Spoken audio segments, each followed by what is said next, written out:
The public is conditioned to watch the skies for incoming missiles. This is a strategic misdirection. The kinetic cost of symmetric state-on-state warfare is now prohibitive. Adversaries have shifted the vector of attack from the physical to the systemic. The primary target is no longer the carrier group. It is the global operating system. The real threat is silence. According to analysts at CSIS, 97% of all intercontinental data, including trillions in daily financial transactions, travels through a few hundred undersea fiber optic cables. These are a known critical liability. Hybrid warfare doctrine, as outlined by GlobSec, has already shifted to prioritize the neutralization of this infrastructure. It requires no invasion, no air supremacy, only a few specialized assets in the deep ocean. Severing these connections, or blinding orbital satellite networks, creates a condition we term the blind Leviathan, a state with unmatched military power, suddenly without sight, hearing, or the ability to confirm its own economic solvency. It cannot verify a launch, coordinate a response, or prevent a systemic liquidity freeze. The invasion was not a strategic miscalculation. It is a solvency crisis. A state facing systemic bankruptcy cannot afford the kinetic cost of a symmetric peer-to-peer war. The motive is not conquest, it is survival. Weakness is the accelerant. CSIS analysis confirms the conflict quickly became a severe domestic liability. An unpopular, high-casualty war is a drain on fiscal liquidity and political capital. When the internal balance sheet is bleeding, a state cannot project external power conventionally. It is a mathematical certainty. This internal decay forces the pivot. The protocol shifts from symmetric warfare to asymmetric escalation. GlobSec reports verify this is not a reactive posture, but a planned escalation vector. The objective is no longer capturing territory. It is attacking the structural liabilities of the West, specifically alliance fragility. The primary asymmetric vector is economic. Russia's solvency is pegged directly to global energy prices. As analysts note, a structural shift like an Iran regime collapse would crash oil markets, eviscerating Moscow's war funding. This is the blueprint for state failure via resource dependency, a lesson documented in the economic collapse of once rich nations like Venezuela. When a state's economic leverage is exhausted and its solvency is terminal, it is cornered. Its last remaining asymmetric asset with any leverage is its nuclear arsenal. The threat ceases to be a deterrent and becomes the final negotiating tool to force a settlement and guarantee regime survival. This is the predictable endgame of a solvency crisis. The core equation of warfare has been broken. For decades, military power was a function of capital expenditure. More capital meant superior kinetic capability. That protocol is now obsolete. Analysis from RUSI quantifies this systemic inversion. A $5 million main battle tank can be functionally neutralized by a $500 FPV drone. This is not a battlefield anomaly. It is a mathematical certainty that renders legacy military platforms a balance sheet liability. This phenomenon is termed the democratization of violence. It does not imply power to the people. It signifies the distribution of state-level lethality to non-state actors, secondary powers, and corporate proxies. The barrier to entry for projecting force has collapsed. An adversary no longer needs a symmetric industrial base to inflict disproportionate kinetic cost upon a superpower. They can bypass armies entirely. The objective is not military victory, but economic attrition. The strategy is to leverage this cost asymmetry to bleed a nation's treasury, not its army.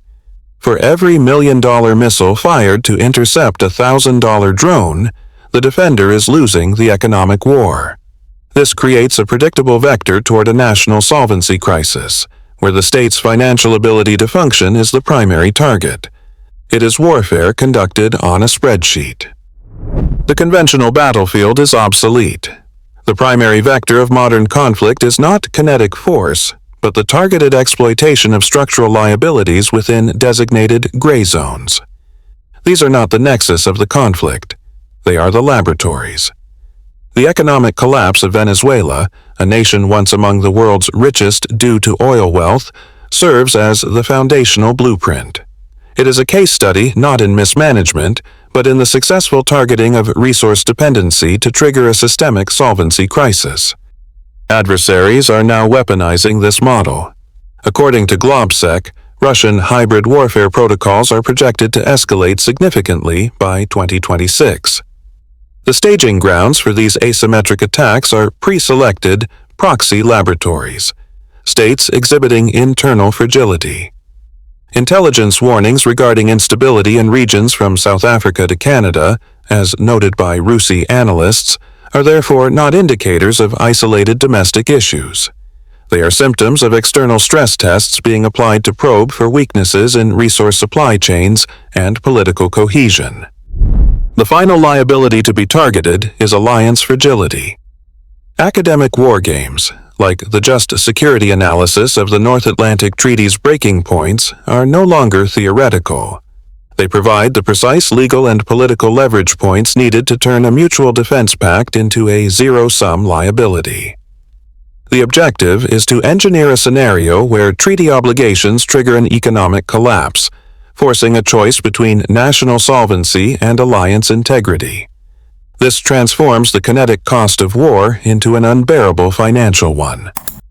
This staging process creates a mathematical certainty.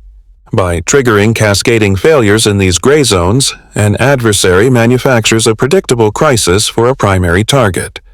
Analysts confirm how a single regional event, such as an Iran regime collapse, would systemically crash oil prices and defund Russian state operations. The blueprint is designed to systematically remove a nation's conventional and economic options, creating a pathway where the final, logical act of leverage for a cornered state is the activation of its launch-on warning protocol. This is asymmetric escalation. The launch-on warning protocol is the tripwire for global annihilation. It is a relic of Cold War logic, a doctrine dictating that a nation must launch its own nuclear arsenal upon detection of an inbound enemy strike before that strike makes impact. The entire system is built on one fragile assumption, that the data is real. This is the fog of digital war. In an asymmetric conflict, an adversary doesn't need the kinetic cost of a first strike. A sophisticated cyber attack can achieve the same result with zero ballistic signature. By blinding an opponent's early warning radar and satellite network, it creates an information vacuum. The commander in the bunker is now forced into a mathematical trap. The protocol does not account for ambiguity. The screen is blank for one of three reasons: a benign system failure, a successful cyber attack, or the total destruction of the sensor array by an unobserved first strike. The absence of data becomes the data. According to strategic analyses from institutions like CSIS and RUSI, this is the endgame of hybrid warfare.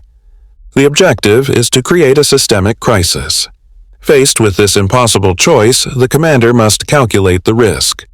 Waiting for confirmation risks, losing the ability to retaliate. Launching risks, global incineration over a digital ghost.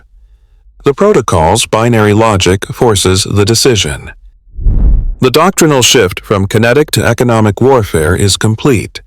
The historical record, from the deconstruction of Venezuela's oil-based solvency to its present collapse, provides the blueprint. According to reports from institutions like Globsec, adversaries are now operationalizing hybrid warfare protocols designed not to defeat armies, but to trigger systemic defaults. This is not war, this is a controlled demolition of a competitor's balance sheet. The objective is to manufacture an economic crisis so severe that alliance frameworks, such as the North Atlantic Treaty, become fiscally and politically untenable. Analysts at CSIS confirm that the new vector of attack is non-military infrastructure, where attribution is mathematically impossible. The next phase is not escalation, it is calibration. A shot will be fired to measure our systemic fragility and political response time. Within the next 12 months, expect a coordinated, multi-vector event targeting a major Northern European container port. The profile will be a simultaneous cyber attack on maritime logistics software and a localized, cascading grid failure. It will be classified as a catastrophic technical anomaly. It is not. It is a calibration shot, a non-kinetic demonstration of the ability to sever a primary economic artery at will.